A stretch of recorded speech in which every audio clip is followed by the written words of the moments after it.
was in this kitchen. Yeah, so when was the last time you were in this kitchen? Was fall of 2016. That was wild. That's been 8 years, Miyoko. Oh my God. That blows my mind. We've both grown up. I don't know if I'd go that far. I mean, we got a little older, both of us, right? I mean, the gray, I didn't really have much gray going on at that time. You're still a cutie. I've gotten taller. I've gotten grayer. Taller? The yoga's helped with. Really? Does yeah. it really? It does. It does. Okay, maybe I need to do that. The elongation of the spine. I'm sorry, who are you again? My name is Rafael Armando Ortiz, Spanish vegan chef. I'm here with Miyoko. We're going to make some Italian peasant food. Is that what we're doing, Miyoko? That's what we're doing. Great, fantastic. Stick around, it's going to get saucy. All right. In reality, who are you? I'm Jason Wrobel. Miyoko, I've known you, I've known of you since I bought your Unturkey products in the late 90s, early 2000s. That's right. So I don't remember when we first met, but it was probably through just the vegan community doing what we do. And, you know, I've had just respect and love and admiration for you for decades. And likewise, you're an old-time vegan. And what do you do now? I mean, we're both old-timers, right? I guess, yeah. We're getting old-timers 26 more years. and more. Yeah. 26 years 26 of years. I'm still doing stuff in the culinary world. Okay. Was really focused on my chef career for about 18 years. And then the pandemic had some transitions and taking a step back to sort of reevaluate what I wanted to do. So I am doing culinary development. I'm also doing digital marketing and content creation for a nonprofit called Switch for Good. Which Dotsie Bosch, the Olympian, runs, right? Yeah, Yes. yeah. So we met years ago and became friends. And then during the pandemic, she said, well, what are you up to? And I'm like, I kind of don't know what I'm up to. I'm still doing some YouTube stuff, some social media. She said, well, do you want to do culinary development and run digital marketing and social media for Switch? And I said, I know how to do all these things. So that's what I'm focused on now. And, that's great. But aren't you also sort of going through sort of a life transition, trying to figure out what the next thing is? But it's not just like, what's my next gig? It's something deeper than that, right? It's a great, great question, Miyoko. Yes. I feel like, boy, if we want to get sort of spiritual, cosmological about this, I've been doing a lot of deep digging into this time of my life. I'm in my late 40s, approaching 50, and it really does feel like this moment of deep introspective reinvention. And I know that I want to give in a bigger way. I want to be of more support to protecting the earth, protecting animals, inspiring people to wake up and contribute their own gifts to that awakening. I don't know what that's going to lead me into, but I'm in this deep exploration of what's next in this sort of third act of my life. Yes. Well, and there could be a fourth act. There could be a fifth act. You never know. I mean, I just feel like I'm like inventing myself into new acts every single few years. So I've got my next act that started recently. So. And that is? Well, I'm now a professor at UC Berkeley.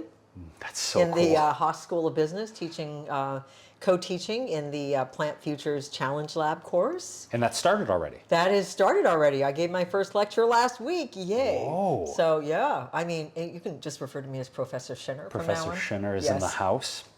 That's really exciting. And it's inspiring to me to see all of the permutations and evolutions you've gone through, because I felt really anxious about it until recently. And this deep sense of who am I? Why am I here? What am I doing? Does any of this matter? Like a deep existential sort of upheaval. And don't you feel like when we're younger, like there's this chasing the accolades and, you know, wanting to have external what's that called?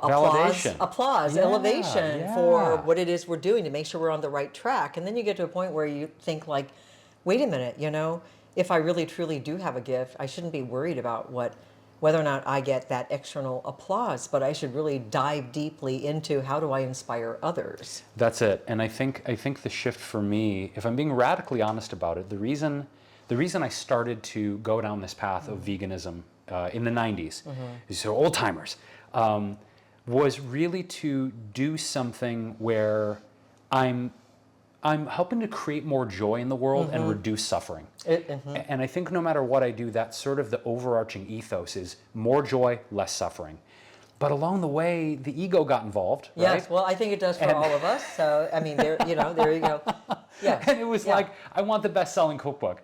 I want the TV show on Food Network. I want the cooking channel gig. And you did have a food. You actually were on the Food Network for one season. You had a show. I was, and that was for me a huge thing, because what I wanted to do was crack that door open to the mainstream media. And by certainly, I wasn't the first. We had Christina Perello, and we had so many other amazing chefs doing media. But for me, it was like, I want to go to the Food Network and see if I can rip that door open. That was before streaming, and that was like the thing. I used to watch the Food Network, so that was like, I mean, you had made it big time at that point. It was a big dream come true. And I lost the plot a little bit. I lost the plot because it started to become more about the accolades and the success and the viewers and the book sales. And I got obsessed with being a success. And I didn't lose the original vision completely, but it became wrapped up in my ego too much. No, and I mean, life needed to like kick my ass a little bit. No, I love this conversation. I love the honesty. I love the raw honesty, and even the little bit of that pain that you're showing us, because it's really, really true. Because at the end of the day, if we're really trying to save animals and help people go vegan, we shouldn't be thinking about whether or not we're getting accolades. Exactly. And I think over the course of the pandemic, one of the gifts for me was taking that step back, because all the speaking appearances got canceled. All the brands I was consulting for, all those projects got put on hold or just eliminated completely. And I remember sitting at home going, what do I do now? Well, I sit with myself. I had a huge motorcycle accident in the pandemic, so I literally had to sit with myself. Oh my God, I didn't know that. And so I'm sitting there, broken, and my shoulder not working, and all these things, and thinking, okay, there's nowhere to distract myself now. There's nothing to chase, and I get to sit with my soul and ask what really matters. And I'm still sitting with my soul asking what really matters. And where I'm at now, Miyoko, is I think I want to go bigger, but not bigger for me, bigger into how do I contribute more?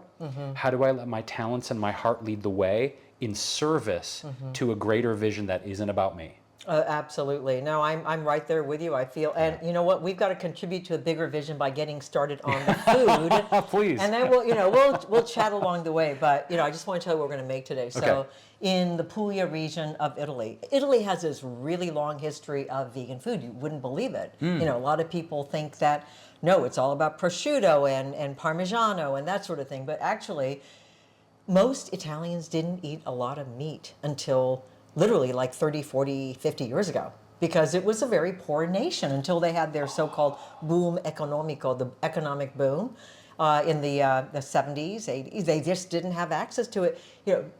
If you talk to Italians and they think back 30, 40 years ago, they might have eaten meat maybe just on special occasions or maybe once, twice a month, something like that. And so they ate predominantly a lot of legumes, fagioli, beans and vegetables and grains. And so there is a rich history of that, and we're going to make a dish from Puglia, which is based on fava beans, favi, and chicory, but I don't have either. So we're improvising. No, actually, so basically, wherever you go in Puglia, any restaurant has this dish, favi e cicoria, and it's a puree of fava beans with chicory, which is like a bitter green on top of it. I mean, it's so healthy. You're getting the protein, you're getting the carbohydrates, you're getting the vegetables, the fiber. It's a complete meal.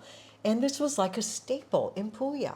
So I kind of adapted it for Americans because we eat a lot more chickpeas. You want to pull those chickpeas over. So, what I do is I just make a big pot of beans like this. And then I put it in containers, and I freeze it, and I pull it out when I can, and so I don't need a bunch of cans. When you make large batches of beans like this, and you freeze them, how does it alter the texture, the taste profile? Nothing. Nothing. No, great. It's fine. Perfect. You just freeze it, and you unfreeze it, and that's it. Awesome. Great. And then I've got a bunch of greens that I picked from the garden. I don't have chicory either. I've got dandelion kale, curly kale. This is interesting. This is called New Zealand spinach. It looks so good. It's really quite good. So we're going to saute that instead. Okay. We're going to just puree this. I love this food processor, by the way. I have the same one, the Breville. It's my favorite. It is the best. I love it. Okay, so we're just going to put the chickpeas in here. I cooked them in an Instapot and for about 18 minutes, so they're really buttery and smooth. And can you do me the favor of zesting these yes. lemons. The microplane. The microplane, yeah. So we're going to season this with a little bit of garlic and some lemon juice and lemon zest and keep it really vibrant and fresh and simple. This is a simple meal that has everything that you possibly need. So is this a dish, Miyoko, that is celebrated or, say, native to a particular part of Italy, or is this a dish that is celebrated across the country? No, so this is from the Puglia region, which Okay. is the heel of Italy. Okay, the heel of Italy. Yeah, Got it. sort of, yeah. So that's, or along the Adriatic coast there, and Now, if I were to go to, which has been, goodness, 20 years since I've been to Rome. So it's been 20 years since I've been in Italy, and I don't remember having this dish. And I was vegan the last time I went to Italy.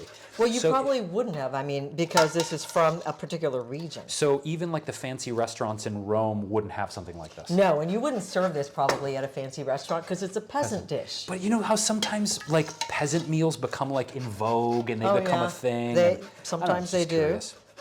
But you know, it's wonderful to know that there is a long history of vegan food in places. You know, it's not like we invented it, and you don't have to eat. What are they called? Alt proteins.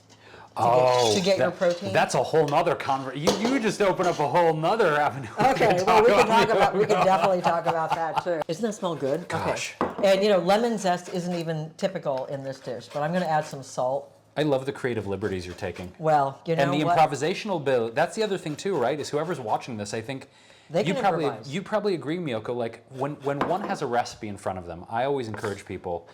You know, it's almost like a covering a song. Mm-hmm. You have the original song, but if you cover a song, much like you interpret a recipe, you have your own flair, you have your own flavor, your own interpretation. Exactly. And I think one of the problems in the vegan movement is that we're trying to replicate animal foods too much. Tell me why you think that's a problem. Well, because first of all, I think we've got this fixation on animal foods, Mm-hmm. and we've forgotten that there's so many different ways to celebrate plants. Yeah. And we don't really focus on that. It's like, oh yeah, another vegan chicken nugget, another burger, whoa. But you know, you don't go, oh wow, they serve beans. How do we make beans sexy? That's the question. That's exactly right. We can make beans sexy, right? I think this is a sexy dish. It's simple, it's delicious, it's hearty. There's so many different ways to make beans sexy. The whole sexiness of the burger thing, I don't know. It's interesting because we're close to Silicon Valley, and I've been having a lot of conversations about people investing in the alt proteins and all the money and all the tech money that's going into that. And I just think it's like it's the thing that people are excited about. It's the thing where a lot of the money is flowing. But do you think it's helping people transition to veganism? Have you seen people go, wow, I went vegan because of Impossible? I've never heard anyone say that, to your point. I've never heard anyone say that. I mean, the things that I hear people say, actually mostly say these days, are, I watched a documentary. That's what I hear a lot. Yes. I watched Game Changers. I watched Food Matters. I watched Cowspiracy. I watched Christspiracy. I mean, you and I could go down the line, Earthlings. There's so many incredible ones, but when I meet a random person, they're like, oh, you're vegan? Oh, I just went vegan because I watched whatever it was. Yes, exactly. I mean, they're incredibly, So there's actually data that shows that documentaries are incredibly impactful in helping people transition. So is animal contact.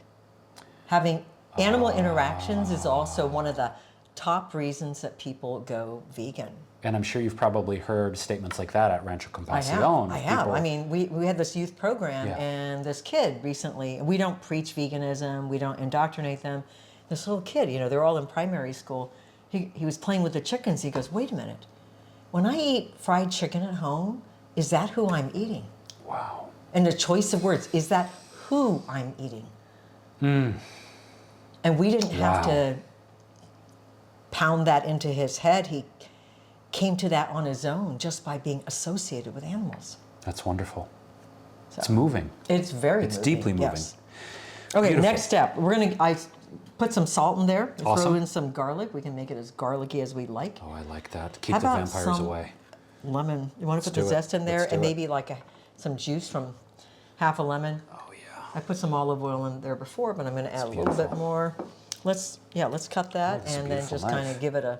I know, it's a Japanese knife. It's gorgeous. Give that a squeeze. I'm gonna try and not get the seeds in there, Miyoko. Okay. There we go. All right, good job. All right. Nice. Break those cell walls. Yep, break those cell You think walls. one's enough, or should we do both? Let's start with one and we'll give Great. it a taste. Not too lemony at first. Yeah. All right, let's puree that.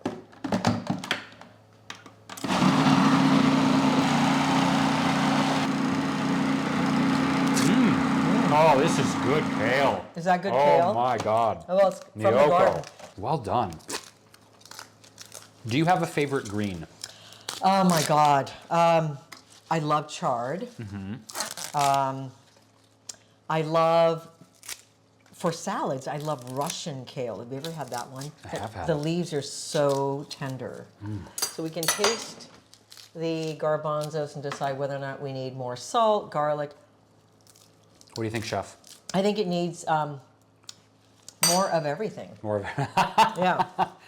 what did the doctor order? More Yeah, of everything. I think I might have put a little bit too much of the, I didn't drain these well enough. So let me get some more of those chickpeas. Let's Sure. get some chickpeas in there. And I'm not getting a lot of lemon flavor. I don't know why. I'll let you taste it too in a second. In your garden, are there any vegetables that you find difficult, challenging to grow? Is there anything that doesn't grow well here?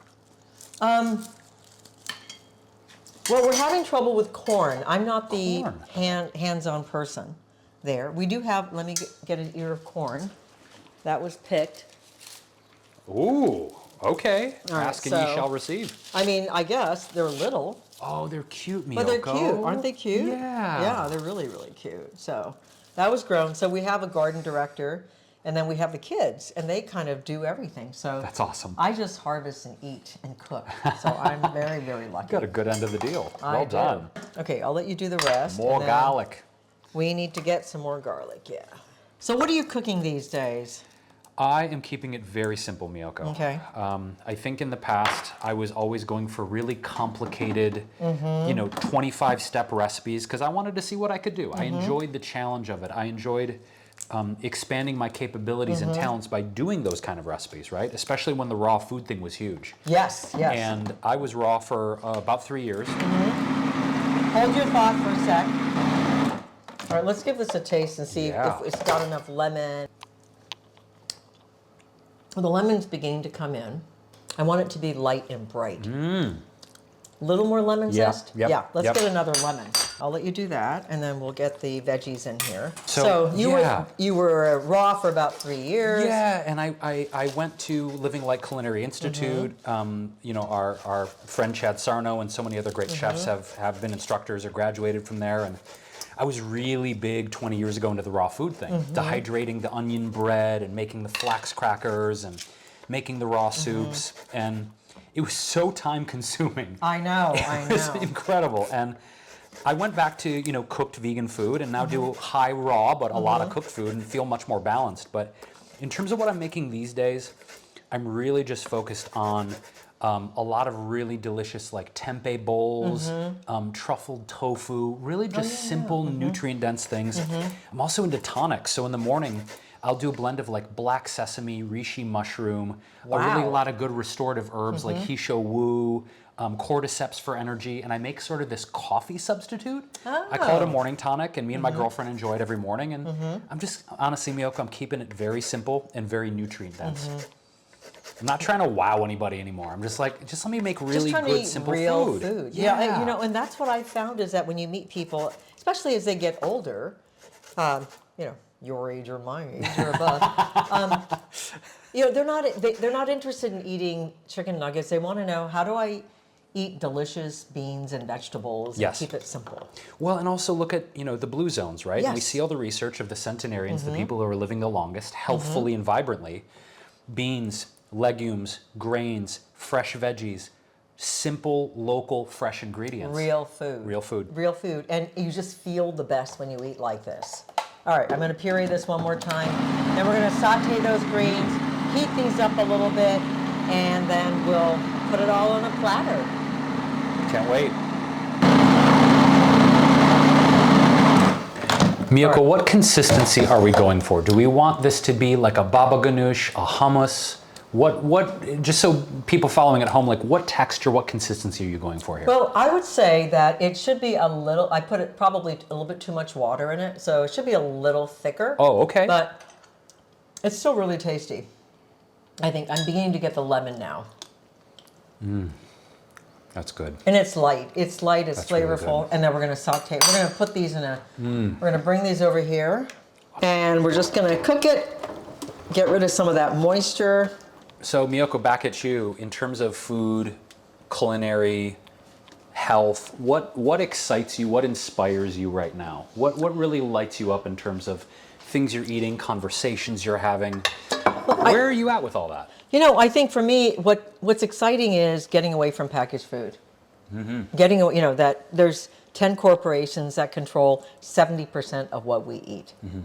And getting away from all of that and really just getting back to what you're talking about, just really simple, honest food. Yeah. Just really natural, simple foods that just grow from the ground, that don't come out of a package, really trying to reduce that as much as I possibly can. One of the things that I'm really excited about that's coming up in November is that we're going to harvest olives and take them to a community press. Yes.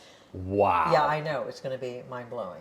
Okay, Yes. then I clearly need to come You back can and visit come. in That's November, gonna be- or come on that That's trip. right. And I'm going to make pizza. And we have a pizza oven. Oh, so wow. Okay. That is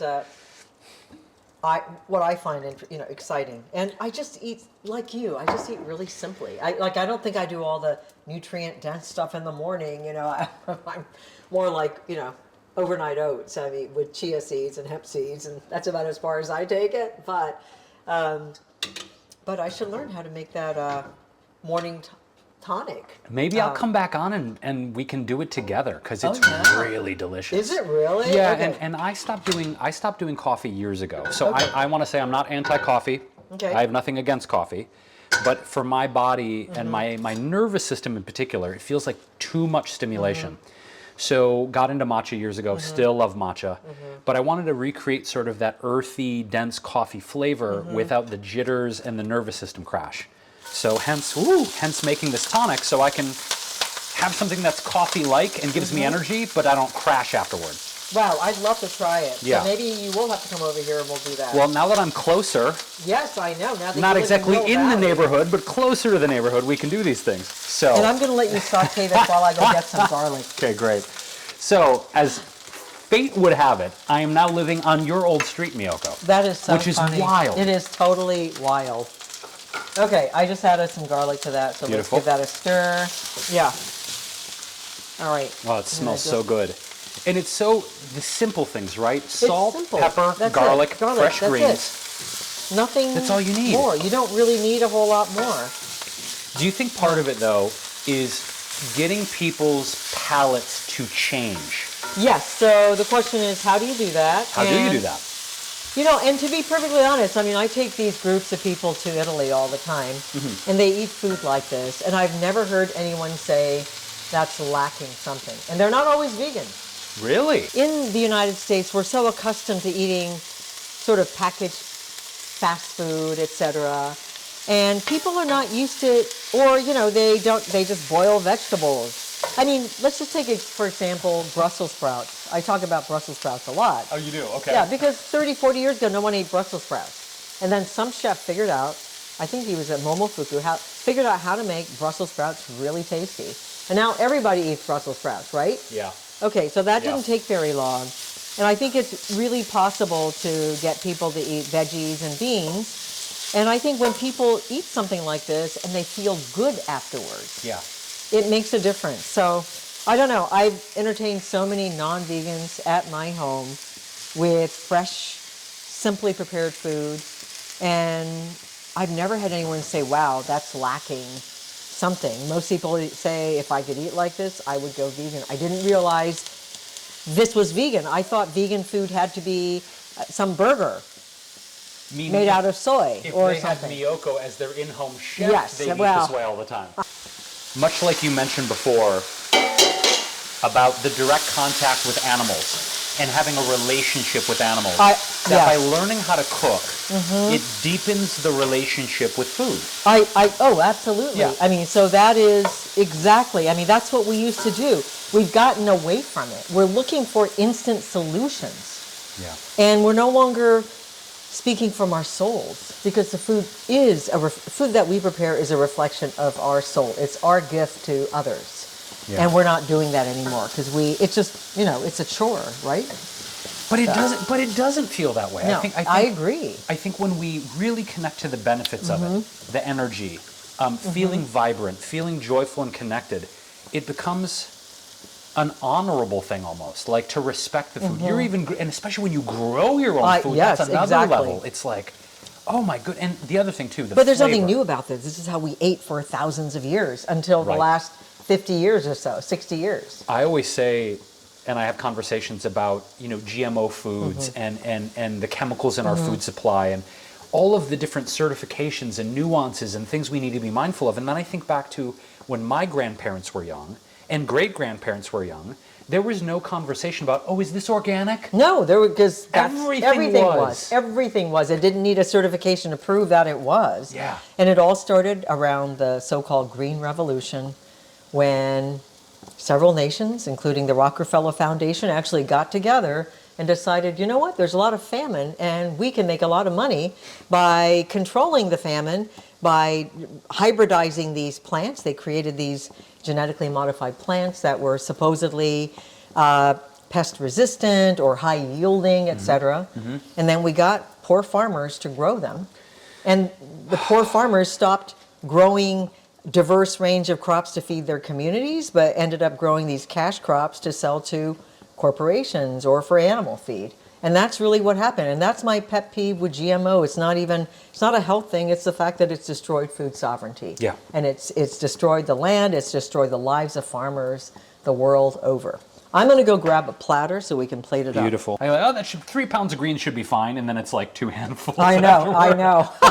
Okay, so we're going to put some of that on here. Great.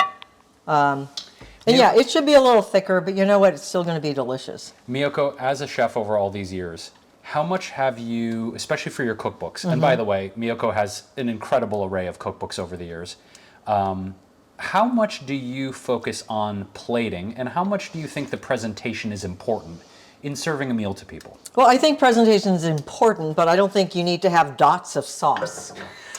Sorry. I'm sorry. Okay. We don't need that. So no sweeping half moons. No, we don't need that. Geometric shapes, hexagonal patterns. I mean, just keep it simple. Whoever invents smell-o-vision, yes, like it's 2024. Where's smell-o-vision, man? Exactly. We need smell-o-vision. I'm going to slice some bread and we're going to go outside. Here we go. It's beautiful, Miyoko. Thank you so much.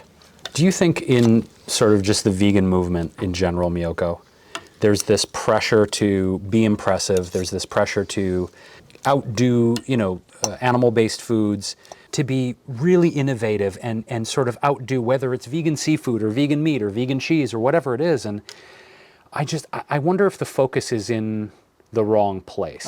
I tend to agree. And really, the people that are impressed by all of that aren't the omnivores, it's the vegans. It's the vegans that get excited about. Preaching to the choir. Yes, we're just preaching to the choir, but I don't think the omnivore, the flexitarian, is asking for vegan seafood. They just want good food. And they don't really care if it's vegetables or...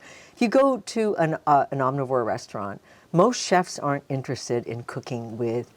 I mean, they'll make you a vegan meal, but they want to celebrate vegetables and legumes and beans. They're not interested in, using some meat alternative. Yeah. And I'm not sure that people are necessarily looking for that either. I think you can be creative with beans. I mean, this is a traditional dish from Italy. So, this is what people used to eat. And I think people are happy with that. It's simple, but there's something soul satisfying about it, isn't it? That's it. That's the word. Soul satisfying. Growing up, food was always such a way to unite our family, bring people together.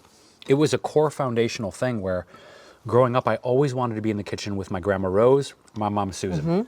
And those two women were really instrumental in my love for not only the nourishment of food, but the art and the creativity of it.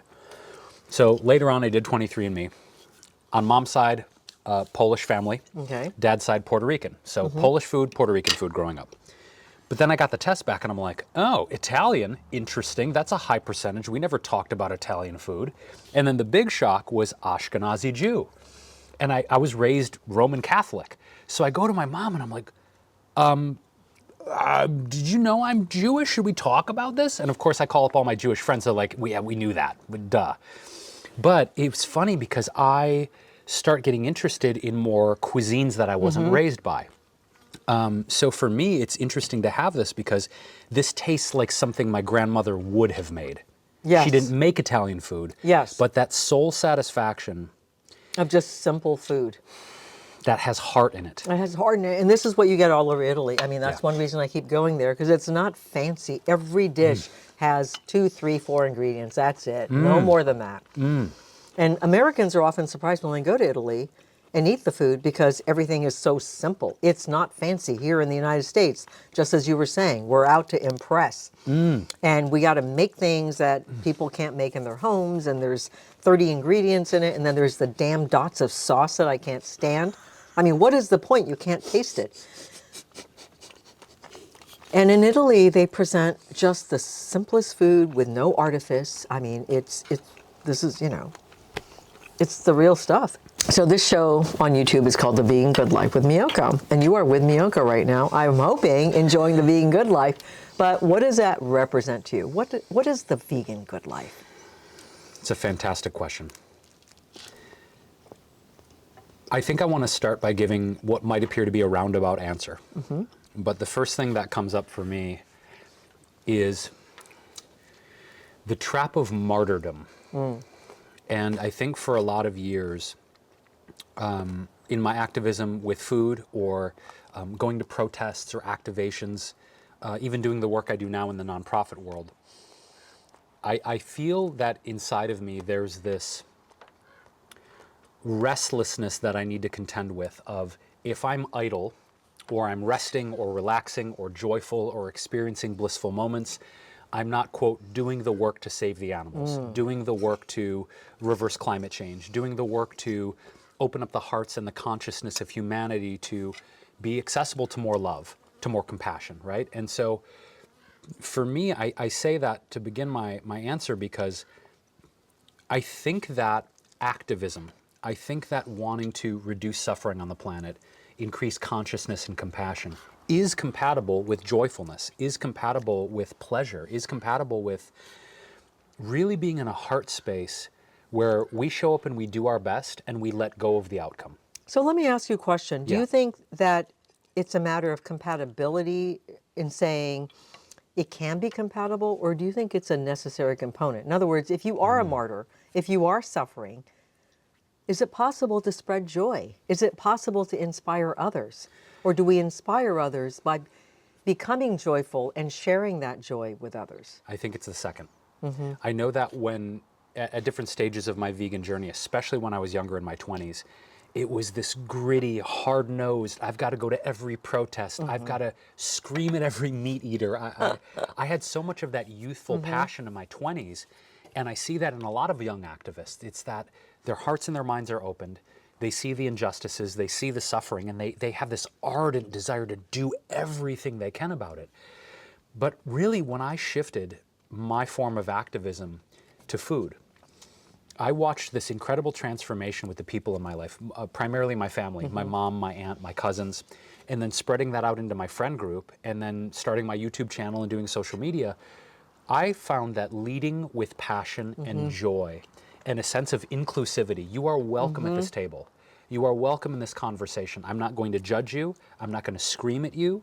When I pivoted my activism to being loving, inclusive, and leading with something that's joyful, I found more people transitioning to vegetarianism and veganism, having deeper conversations, and not feeling as guarded.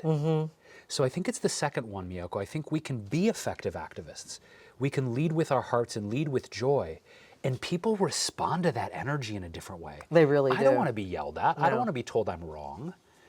But if I'm told, hey, there's a seat at the table for you, and we can have an open, respectful, and loving discourse, that's my way. That's my way. Yeah, no, I completely agree with you. I think when we show up at the table with that joy and the smile and that welcoming attitude, that's what food is ultimately about. Yeah. And really, that's what compassion is about. So we're going to become compassionate beings. We have to share the joy in our hearts. Otherwise, we're not going to be effective. Yeah. If we're going to find our way out of the planetary mess we're in, so to speak, that sense of connection and community, especially with people who believe differently than us, who think differently than us, where's the common ground there? You know, what are the things we may acknowledge our differences, certainly. And I don't expect everyone to agree with everyone I say. That's crazy. But when I sit down with someone who is a dairy farmer, whoa, where's the common ground there? When I sit down with someone... I've done that before. I've had dairy farmers to my house. Have you really? I had a rancher and a dairy farmer to dinner. Okay, well, tell me about that. Like, in conversation, in connection, what were sort of the commonalities or the touch points that you could, did you find any there? Did you find any common ground where you could use that as a jump off point for a larger conversation about, I don't know, responsibility or compassion with food? Yeah, I think we all agreed that real food grows from the ground. Yeah. They would add animal foods as well. They consider that also growing from the ground, but I think they don't see, alt proteins, they call that fake food. If you have to make it in a lab, they don't see that as food. But we all agreed that if you can make it in a kitchen from fresh produce and fresh greens and legumes, blah, blah, blah, that's real. And they want to eat more of that. I actually did a cooking demo. I think I told you. I did a cooking lesson for some ladies in the community, and 3 ranchers came to it. Yeah, yeah. And so, because everybody wants to learn how to cook better vegetables and greens and beans and things like that. Not, people aren't eating meat 3 times a day. Yeah, that seems to be almost like an outdated trope of sort of the American lifestyle, Yes. doesn't it? People aren't eating that way. 3 glasses of milk a day, 3 servings of beef a day. No. But in reality, that's sort of an ethos of the 50s and 60s that doesn't really hold water in our current environment, right? It turns out that 50% of the beef in this country is eaten by only 12% of the population. And so, yes. Wow. And I think everyone knows that beef isn't good for you. Their doctors are all telling them to avoid beef, and so they've substituted with chicken, not knowing better. Right. And so chicken sales have gone up. Beef consumption has declined slightly. But if you know that 50% is eaten by only 12% of the population, why are we trying to convert those people with vegan burgers? Because they're the last to convert. Yeah, 12% seems like a really small number. So why put all the hundreds of millions or billions of dollars into R&D, product development? I mean, you certainly know that world of developing products, launching a brand, everything that it takes to do that. That seems like an extraordinary amount of, I don't know if I want to say wasted time and resources, but to focus on that slim of a segment of the population. I mean, if we were to focus on, how do I say this? I don't know if I want to say eliminating. Let's say transitioning the mindset around a specific animal food. Which one do you think deserves or has the most potential to shift? What deserves the most focus? Okay. Well, I wouldn't focus on, my focus wouldn't be on trying to get people to transition away from a certain animal food. Okay. I would get them to start consuming more plant food. So crowding, if you will. Basically crowd out the other stuff. So when people realize that they can eat this instead of, whatever, chicken, maybe they will. I mean, if I had all those billions of dollars that have gone into the plant-based industry, what I would probably do is set up these long tables in cities and counties all over the country, and I would just serve free, delicious, fresh vegan food and invite people to come and sit down and partake.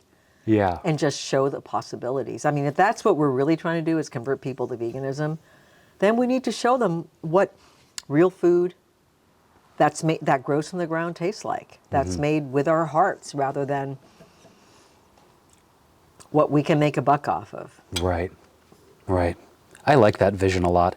I just had this image of like Dolores Park in San Francisco with this big communal table and people of all different backgrounds and ethnicities and religions and orientations coming and just, like we said, sharing a beautifully prepared meal. Like that's And it sharing right there. community Yeah. and joy. And if we can spread joy, I think we will get more vegans. But we're not spreading joy. We're spreading fear Yeah. and trying to peddle some bunch of products. Yeah. Yeah. That's it, Miyoko, is leading with our hearts, leading with joyfulness. And I think it goes back to where I'm at on my journey right now, is like, where is the path with heart and how do I walk it? And it's not to say, like, that phrase keeps coming back to me, walking the path with heart. And as you've been on so many different offshoots and pathways on your journey, it's like, okay, where's the next road leading to? And I think for us to infuse that joy, that sense of connection into this movement, it's been lost a little bit, I think. Yes, and we need to regain it. Yeah, yeah. So maybe that is the next chapter for both of us, to try to figure out how do we infuse joy into activism to inspire and touch other people's hearts. And when we do touch their hearts, maybe they will try something, try veganism. Yeah. Maybe they will see that animals are sentient beings, Yeah. but not if we try to scare the heck out of them or shame them or just try to peddle another product. I feel you. I'm sure there's going to be many more conversations on and off camera about this. Yes. Well, you know what? I think we've discussed a lot, and I just want to thank you for coming today and hanging out with me, cooking in the kitchen here, It's always a sharing the pleasure. vegan good life. Oh, Miyoko, it's every time I get to hang out with you, it's just, I feel like I'm with family. So thank you. Thanks always for the invitation. Well, thank you for coming. Well, thanks again, everyone, for tuning into the Vegan Good Life with Miyoko and Jason today. And we'll see you again next time.